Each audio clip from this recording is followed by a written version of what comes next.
Hello मेरे प्यारे बच्चों, कैसे हैं बच्चे आप लोग। कल मैंने आप लोगों को आर्टिकल कैसे लिखते हैं ये बताया था। आर्टिकल लिखने से पहले हमें जो रफ वर्क करना होता है, जो आइडियाज एक सिस्टमेटिक वे में पेन डाउन करने होते हैं, वो बताया था।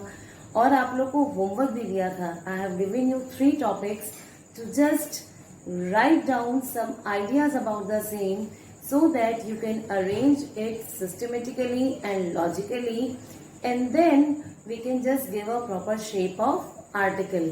फिर हम इसे आर्टिकल के रूप में किस तरह से प्रेजेंट करेंगे वो मैं आपको आज बताऊंगी। तो आप सबने वर्क किया है ना? Very good. So let's learn about the article. But article लिखने से पहले सबसे पहले मुझे उसका फॉर्मेट पता होना चाहिए, और उस फॉर्मेट को किस तरह से हमें एग्जीक्यूट करना है, उसके साथ ही साथ हमें किस किस तरह से बोर्ड में मार्क्स मिलते हैं, आप क्या क्या चीजें किस तरह से राइट करेंगे, किस तरह से फॉलो करेंगे ताकि आपके 10 में से 10 ही नंबर आए। तो आइए आज हम सीखेंगे आर्टिकल का फॉर्मेट लिखना। But let's see about the marks division of this article. Because in article, whenever you are going to be asked to write an article, your format is going to be include title and writer's name. आपका format में क्या आता है? इसमें title and writer name. It is going to have the weightage of 1 mark. यदि आपने marks 1 अपने format में लेने हैं तो आपको सबसे पहले क्या करना होगा? प्रॉपर टाइटल देना होगा और राइटर नेम लिखना होगा। क्वेश्चन में आता है, suppose you are Aarti, Arpit, okay, and you are just asked to write an article about anything. तो here writer's name is going to be given as Aarti और अर्पित। ठीक है, आपका जो भी टॉपिक है, जिस भी टॉपिक में, सपोज कल मैंने आपको एक टॉपिक दिया था इलिटरेसी, तो आपका आर्टिकल का टॉपिक क्या हो गया? इलिटरेसी। आपका राइटर नेम क्या हो गया? According to the question. और अगर क्वेश्चन में नहीं दिया हुआ है so you can mention only XYZ। फिर हम आते हैं कंटेंट पे। Your content is going to include value points related to the topic. कल मैंने आपको बताया था बेटा कि किस तरह से मेन पॉइंट्स को आपको स्टेप बाय स्टेप इंक्लूड करना है, and it is going to carry 4 marks. यानी कि एक 4 मार्क्स अगर आपको आउट ऑफ 10 अगर गेन करने हैं तो इसमें से आपको क्या करना पड़ेगा? जो आपके पॉइंट्स हैं रिलेटेड टू द टॉपिक, उसको प्रॉपर वे में स्टेप बाय स्टेप लिखेंगे।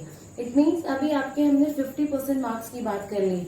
1 marks is for format, 4 marks for what? For content. Then comes to expression. Expression is going to include the grammatical accuracy. मैंने आपको पहले भी बेटा writing section में बताया था कि आपका जितना भी राइटिंग सेक्शन है वो किसमें डिवाइड होता है? उसमें आपका फॉर्मेट होता है, कंटेंट होता है और एक्सप्रेशन, और सभी के अपने अपने अलग अलग मार्क्स वेटेज होती है, और उसी के अकॉर्डिंग आपको मार्क्स मिलते हैं। सपोज आपने कंटेंट बहुत अच्छा लिखा, फॉर्मेट भी आपने बिल्कुल सही दे दिया, बट आपका एक्सप्रेशन रॉन्ग है, यानी आपने उसमें बहुत सारी ग्रामेटिकल एरर की हुई है, स्पेलिंग मिस्टेक्स की हैं, तो आपके मार्क्स कट जाएंगे। तो हमें कंटेंट एंड फॉर्मेट के साथ साथ किस बात का ध्यान रखना होगा कि हमें ग्रामेटिकल एरर भी अवॉइड करनी है। और मैंने इसके लिए आपको क्या बताया था? एक्सप्रेशन में आपको टेंसेस का ध्यान रखना है, और आपको अपने जो वोकेबलरी है वो भी आपको क्या है, थोड़ी स्ट्रांग करनी होगी। अपने स्पेलिंग मिस्टेक्स वगैरह को अवॉइड करना होगा। So what things are going to be included here?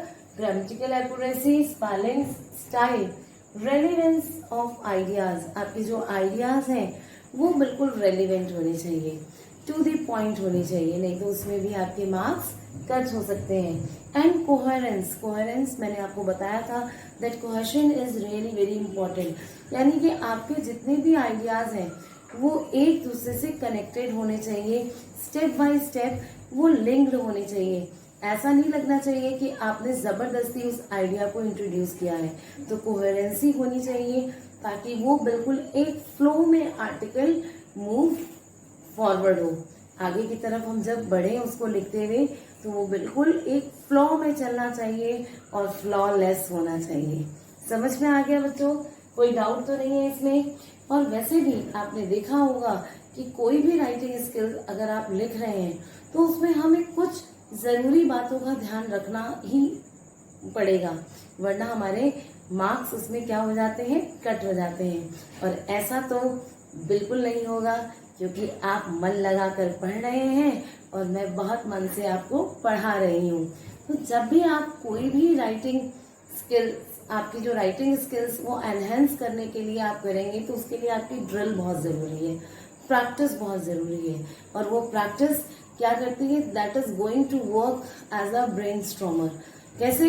क्योंकि आपके बेटा दिमाग में बहुत सारे फिर आइडियाज आने लगते हैं। जब आप पहला आर्टिकल लिखेंगे तो आपको लगेगा कि मुझे तो इस बारे में कुछ आ ही नहीं रहा, लेकिन जब आप बहुत सारी आप न्यूज़ सुनते हैं, या आपने देखा होगा कि कई बार आप डिबेट वगैरह में स्कूल में पार्टिसिपेट करते हैं, कुछ ग्रुप डिस्कशंस में आप पार्टिसिपेट करते हैं, तो आप अपनी बात कहते भी हैं और दूसरों की भी सुनते भी हैं।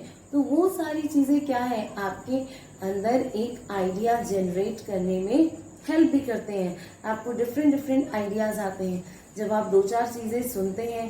तो इसीलिए सबसे पहले आपको क्या है, बुक रीडिंग की भी हैबिट होनी चाहिए। डिफरेंट टॉपिक्स पे आप पढ़ें भी और अपने आप को अपडेट भी करें। तो इसके लिए बेटा हम कुछ बातों का बहुत ज्यादा ध्यान रखेंगे। देखो मैंने यहाँ कुछ पॉइंट्स लिखे हैं, writing, thinking, collecting, draft and then revising. क्या क्या लिखा है मैंने, writing, thinking, collecting, draft and revising.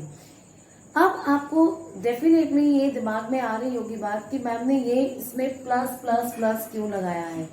ये प्लस प्लस आपके आर्टिकल को करने वाले हैं एकदम परफेक्ट। बेटा writing is a process which includes some ideas, and it also just we used to just think about that topic, and then what we will do, we will just gradually develop them, and when these ideas are going to be developed, it is going to take a shape of particular style। ये एक अलग style में develop हो जाता है, and then we are going to draft it in a form, and then finally we are going to revise that draft. समझ में आया? तो हमें क्या करना है, सबसे पहले writing is going to involve some thinking. Thinking which means we are going to think, and then we will collect some ideas, and then we are going to make the draft of those ideas। Draft मतलब कि आप draft किसे कहते हैं, this is you can say an early version of an organised process of writing.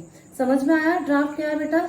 It is an early version of the organised process of writing. तो ये जो आपका ऑर्गेनाइज्ड प्रोसेस है राइटिंग का, कि आपने जो कल जो मैंने आपको रफ वर्क जो बताया, दैट इज ड्राफ्ट। वो आपने ड्राफ्टिंग की है उसकी। समझ में आया? कल मैंने इस वर्ड को आपको नहीं दिया था कि आप कंफ्यूज ना हो जाए। Generally you are just acquainted with the word rough work, so basically that is a draft. आपने उसको ड्राफ्टिंग की है, ठीक है? तो उस ड्राफ्टिंग के बाद आपके पास एक प्रॉपर यू कैन से एक शेप निकल कर आ गया, एक ऑर्गेनाइज प्रोसेस ऑफ राइटिंग आ गया, and then you are going to revise it. Revise यानी कि आप इसे फिर रीशेप करेंगे। उस ड्राफ्ट में से जितने भी रेलिवेंट पॉइंट्स आपने सोचे उनको लॉजिकली और सिस्टमेटिकली आप अरेंज करेंगे और तब उसको एक आर्टिकल फॉर्म में लिखेंगे। So let's see what is the, or you can say how you are going to make the format of article। So what we are going to write first of all here, title। आपका जो भी article है उसका एक title होगा। May be वो question में दिया हो, और अगर क्वेश्चन में नहीं दिया है डायरेक्टली टाइटल, फिर भी आपको एक एप्रोप्रिएट टाइटल देना है। Then you will write the writer name, who is the writer, whatever name is given in the question, or you can write, if that is not mentioned, you can simply write by XYZ ABC। You can write like this, here by, and then here writer's name। Now suppose in question writer's name is given Aarti, Anuj, Arpita, or XYZ, Dev, any name, whatsoever name is given, you can write here, or you can write the name in this corner also, or you can write the name in this corner also. There is no mark direction. So beta, the basically format is going to be included title and the writer name, and if you have written only this much, you will get the 1 mark. यानी कि 1 number बिल्कुल free के आपको मिल गए. कितने number? 1 number आपको किसके से बिल्कुल फ्री के. आपने कुछ भी नहीं किया. आपने देखा होगा बेटा कि एग्जाम में कई बार क्या होता है कि बच्चे जो है प्रॉपर पैटर्न फॉलो नहीं कर पाते, तो कम से कम वो इतना तो लिख रहे हैं. 1 मार्क्स तो भी उन्हें फ्री के मिल गए. 4 मार्क्स उनके कंटेंट के हैं. कंटेंट में आपने 2-3 नंबर कुछ तो लिखा होगा, और 5 मार्क्स हैं आपके एक्सप्रेशन के. तो इस तरह से अगर आप सिस्टमेटिकली फॉलो करते हैं, then you can just get good marks in exam. अभी बेटा आर्टिकल लिखते समय आपको और किस चीज का ध्यान रखना है? मैंने आपको बताया था कि सबसे पहले आप क्या देंगे, इसके बाद आप इंट्रोड्यूस करेंगे किसी भी टॉपिक को. It means introduction. अब आपको ये हेडिंग नहीं डालनी है, introduction. You will simply start writing. Suppose आपका टॉपिक है इलिटरेसी या ऑनलाइन एजुकेशन या लॉकडाउन. कल मैंने 3 दिए थे. अब आपको इन 3 में से सबसे पहले आप इंट्रोड्यूस कैसे करेंगे किसी भी चीज को? आपको बेटा उसकी डेफिनेशन लिखनी है, और डेफिनेशन से भी पहले आपको अगर एग्जामिनर पे बहुत अच्छा इंप्रेशन डालना है, बहुत अच्छा इंप्रेशन डालना है, और वो 100 मार्क्स अचीव करने का टारगेट आपका है, तो आपको इंट्रोडक्शन से भी पहले यहाँ पर एक कोट अगर आप लिख देते हैं, कोई भी कोट, तो बेटा बस आप ये समझ लीजिए कि इंप्रेशन आपका बहुत अच्छा गया है. सपोज आपने इलिटरेसी लिया, तो इलिटरेसी में आप एक कोट डाल सकते हैं, like remove illiteracy from India. Here lots of feelings remain invisible only because of illiteracy. अगर आपने इस तरह से लिख दिया, मैं आपको लिख के दिखा देती हूँ. लाइक सपोज लेट मी, आपने यहाँ कोट से शुरू किया. आप कोट से शुरू कर रहे हैं तो आपको इन्वर्टेड कॉमा से लिखना है. समझ में आ रहा है बेटा? Remove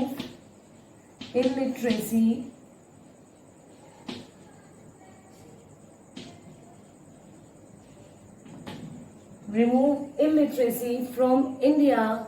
here lots of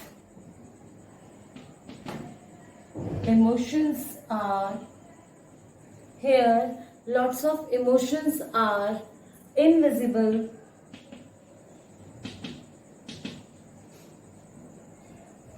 Let me have the chalk.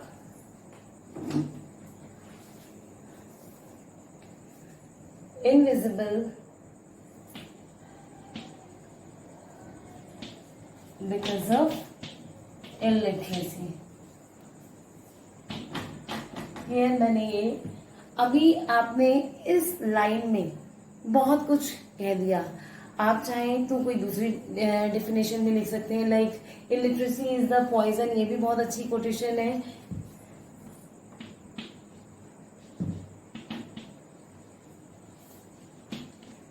Is a poison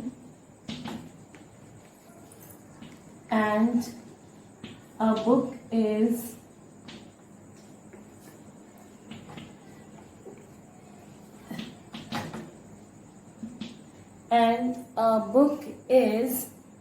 its antidote. ठीक है, समझ में आया बेटा?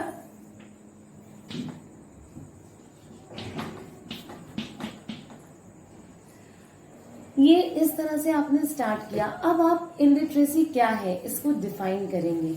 उसके बाद मैंने आपको बताया था फर्स्ट पैराग्राफ में आपने कोटेशन लिखा, तो आपका इंप्रेशन तो बहुत अच्छा चला गया एग्जामिनर पे. फिर आप क्या लिखेंगे बेटा? उसका आपको उसको डिफाइन करना है. उसको 3-4 लाइन में आप डिफाइन कीजिए. What is illiteracy, how we can just you can say define illiteracy. Illiteracy is not merely just being not having the knowledge of anything, rather it is the what is it? Illiterate means a person who cannot read or write, not having the knowledge of anything. It means ये आपको इस तरह से mention करना है कि आपने उसको डेफिनेशन दे दिया that not having the knowledge of alphabets, not knowing the, you can say, not having the ability to read or write is known as illiteracy. तो इस तरह से आपने उसको डिफाइन कर दिया, समझ में आया। फिर आप उसके उसके उसके सेकंड टाइप पे जाएंगे, सेकंड पैराग्राफ पे जाएंगे, उसमें क्या लिखेंगे, कॉज। कॉज यानी कि इलिटरेसी के क्या क्या कॉज है। अभी यहाँ पे जरूरी नहीं है, हमने कहा कोई भी हो सकता है, कोई आर्टिकल ऐसा हो जिसमें हम पर्टिकुलर कोई कॉज मेंशन ना कर रहे हो, हम वहां पर उसके टाइप्स, सपोज आपका अगर इलिटरेसी की जगह पॉल्यूशन होता तो हम उसके टाइप्स देते, हम अगर पॉल्यूशन की जगह कोई ऐसा और भी टॉपिक साइंस है तो हम उसके एडवांटेजेस दे सकते थे।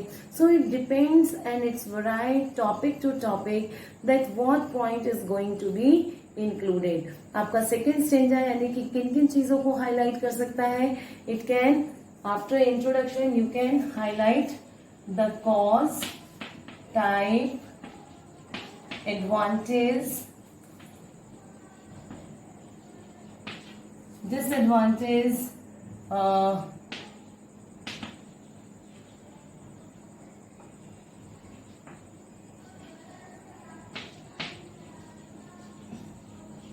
effect or any other things. So these things are going to be included in the second stanza.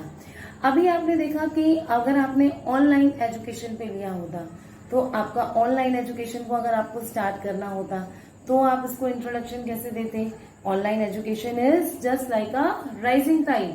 आप एक कोट लिख सकते हैं और बहुत सारे, online education is just like a rising tide, it is going to lift all the boats. ये क्या है, सारे बोट्स को आगे लेके जाने वाला है, यानी कि एक पंच आपने बिल्कुल इनिशियल स्टेज पे दे दिया। और उसके बाद क्या है, आप इसमें से ऑनलाइन एजुकेशन में क्या है, ऑनलाइन एजुकेशन के एडवांटेजेस आप डालेंगे। एडवांटेजेस में आप सिस्टमेटिकली आपने जो रफ वर्क किया हुआ है, अब आप उसमें उसके क्या क्या एडवांटेजेस हो सकते हैं कि आपका जो कम्यूटिंग कॉस्ट है वो बच रहा है, आपका टाइम सेव हो रहा है, you can plan multiple courses at a single time. तो बहुत सारी चीजें आप एडवांटेजेस वगैरह ये सारी चीजें आप पहले इसको नोट डाउन करेंगे। इसी तरह से अगर आपका लॉकडाउन है तो लॉकडाउन के ऊपर भी आपको कोई ना कोई एक अच्छा सा कोट आप दे सकते हैं, फिर आप उसका इंट्रोडक्शन देंगे, फिर यहाँ पर उसका कॉज क्या था। तो कॉजेज में डिफरेंट हो सकता है कि किसी पैंडेमिक की वजह से, किसी एपिडेमिक की वजह से, या किसी अदर टाइप ऑफ अर्जेंसी, किसी भी अर्जेंसी की वजह से we have to just government has to just enforce this lockdown. अब उसके कॉजेज आपने दे दिए, उसका इफेक्ट क्या क्या आया, फिर आपको स्टेप वाइज वो इफेक्ट शो करना है। देन हमारा ये जब हमारा फर्स्ट एंड सेकेंड पैराग्राफ हो गया तो थर्ड पैराग्राफ में कभी कभी बेटा इसमें ये भी हो सकता है, लाइक आपने पोल्यूशन लिया तो पोल्यूशन का आपने टाइप ऑफ पोल्यूशन पहले डाल दिया, फिर आपने उसके कॉजेज डाल दिए, ठीक है, तो ये आपका सेकेंड पैराग्राफ हो गया, ये थर्ड हो गया। इसी तरह से लॉकडाउन में पहले आपने क्या डाल दिया, कॉजेज डाल दिए, इंट्रोडक्शन दिया, कॉजेज दिया, और फिर थर्ड पैराग्राफ में आपने क्या डाल दिया, उसका इफेक्ट डाल दिया। समझ में आया, क्या डाल दिया, इफेक्ट डाल दिया। तो ये इन्हीं टॉपिक में से आपके फर्स्ट और second, first paragraph introduction, second और थर्ड पैराग्राफ आप इन्हीं पॉइंट से बना सकते हैं। देन बेटा you will have the fourth point. Fourth point means fourth paragraph. What you are going to write here,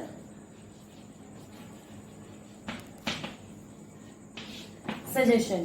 Now suggestion is going to include, you can just write about that how you are going to spread awareness regarding benefits। आप कोई भी topic लिख रहे हैं उसके बारे में आप सजेशन दे सकते हैं कि गवर्नमेंट कॉमन पीपल को अवेयर कैसे कर सकती है, कि वो किस तरह से कॉमन लोगों को media, speeches, posters, street plays, इनके थ्रू हम मोटिवेट कर सकते हैं। हम ये सारे सजेशंस दे सकते हैं।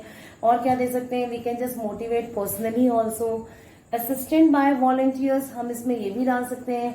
हम ये these are some points which you can include, कि आप इसमें वॉलंटियर्स किस तरह से हेल्पफुल हो सकते हैं, और क्या what are the facilities and opportunities which need to be increase, कि गवर्नमेंट की तरफ से क्या क्या फैसिलिटीज और क्या क्या अपॉर्चुनिटीज लोगों को प्रोवाइड की जानी चाहिए, ताकि हम उन सारी समस्याओं या जो भी आर्टिकल से रिलेटेड हमारी बात है उसको हम फैसिलिटेट कर सकें। समझ में आ रहा है बेटा? और दूसरी चीज आप दे सकते हो कि किस तरह से हम जो हमारे रिमोट एरियाज हैं उस पे हम इफेक्टिवली वर्क कर सकते हैं, उसको कैसे कवर कर सकते हैं, जो अनटच्ड एरियाज हैं वहां पे हम कैसे अपने कैंपेन्स वगैरह चला सकते हैं। तो ये सारे सजेशंस आप जो भी हैं, सपोज आपका इलिटरेसी है तो इलिटरेसी में आप किस तरह से क्या सजेशन दे सकते हैं कि गवर्नमेंट क्या क्या पॉलिसीज इंट्रोड्यूस करें, और जो जो पॉलिसीज इंट्रोड्यूस ऑलरेडी हैं वो किस तरह से प्रॉपरली एनफोर्स हो ताकि लोगों को उसका मैक्सिमम बेनिफिट्स मिल सके। तो ये सारी चीजें बेटा हम ऐड करेंगे। इसके साथ ही साथ हम इसमें कंक्लूजन भी डालेंगे। अभी आपके पास 2 चॉइसेस हैं कि आपने इंट्रोडक्शन दिया, देन आपने कॉज इफेक्ट, जो भी है आपने इसमें से जो मैंने यहाँ पे पॉइंट्स लिखे हैं इनमें से आप 2 सेपरेट पैराग्राफ बना लें या इसको कंबाइन भी कर सकते हैं, ठीक है। और इसको हम 3rd में कन्वर्ट कर दें और 4th कंक्लूजन का कर लें, और you can make a separate paragraph of cause, then effect, and then suggestion, and suggestion is going to be included your conclusion and a punch line which is going to have the gist of the article, यानी कि पूरे article का yeast आपको 2-3 line में फिर लिखना है, ठीक है। फाइनली अपील के साथ आप आर्टिकल को एंड करेंगे।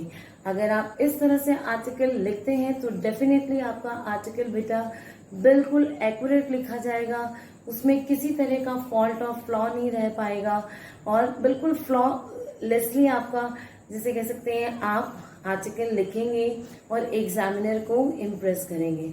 लेकिन इसके साथ साथ मैंने देखा है कि कुछ बच्चे कंफ्यूज रहते हैं कि मैम ये तो आपने बता दिया कि हमें इंट्रोडक्शन लिखना है, सबसे पहले हमें कहाँ से स्टार्ट करना है बेटा? कोटेशन से। देन हमने जब एक कोट लिख दिया, आपने एक कोटेशन लिख दिया कि मैम लेकिन उस समय हमें कोटेशन कहाँ से याद आएगी, हम नहीं मैनेज कर पाएंगे मैम। तो बेटा ये सारी चीजें इसीलिए तो कही जा रही है कि आप प्रैक्टिस करें। जितने मैक्सिमम आपने देखा होगा कि आपके जो डे टू डे लाइफ में जो कुछ कॉमन चीजें हैं, कुछ कॉमन आर्टिकल्स हैं, जो कुछ कॉमन टॉपिक्स हैं, उनके बारे में आप जरूर पढ़ें, अपने आप को अपडेट रखें, because reading is really a good habit. Reading enhance your knowledge and just keep you updated.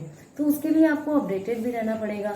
Suppose अब एक हम कोई जनरली वैसे ही टॉपिक ले लेते हैं, जैसे मैंने भी इलिटरेसी पे बताया, आपको मैंने ऑनलाइन एजुकेशन पे बताया। सपोज बेटा you want to write a quotation on lockdown, आपने लॉकडाउन के ऊपर आर्टिकल लिखना है और आपको लॉकडाउन पे कोटेशन लिखनी है।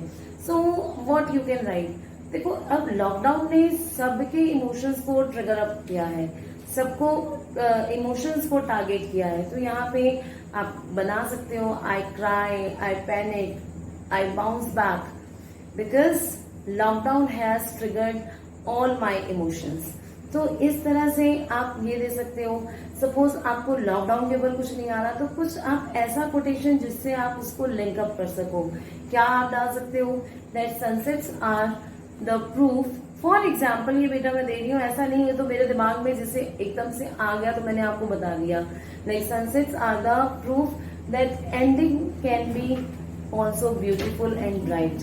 तो यानी कि आप ये देख सकते हो कि इस तरह से आपको पॉजिटिव एटीट्यूड के साथ आपने अगर स्टार्ट किया है, या आपने आपका जो भी टॉपिक है उसको एक प्रॉपर वे में डिफाइन किया है, तो आपका आर्टिकल का जो इम्प्रेशन है वो एग्जामिनर पे बहुत अच्छा जाएगा।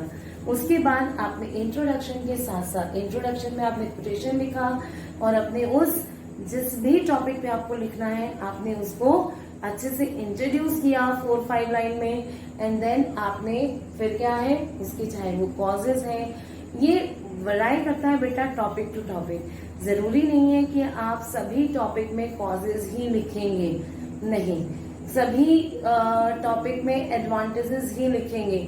सपोज अब पॉल्यूशन है, या आपने देखा होगा कि बहुत सारी चीजें हैं कि उसके बारे में आप एडवांटेज क्या लिखेंगे, है ना। आप साइंस है, साइंस का एडवांटेज डिसएडवांटेज दोनों है ना। आप उसमें साइंस का एडवांटेज डिसएडवांटेज दोनों है, लेकिन पॉल्यूशन का क्या है ना। पॉल्यूशन का तो कुछ नहीं है। अगर reading is a good habit, reading का डिसएडवांटेज क्या है?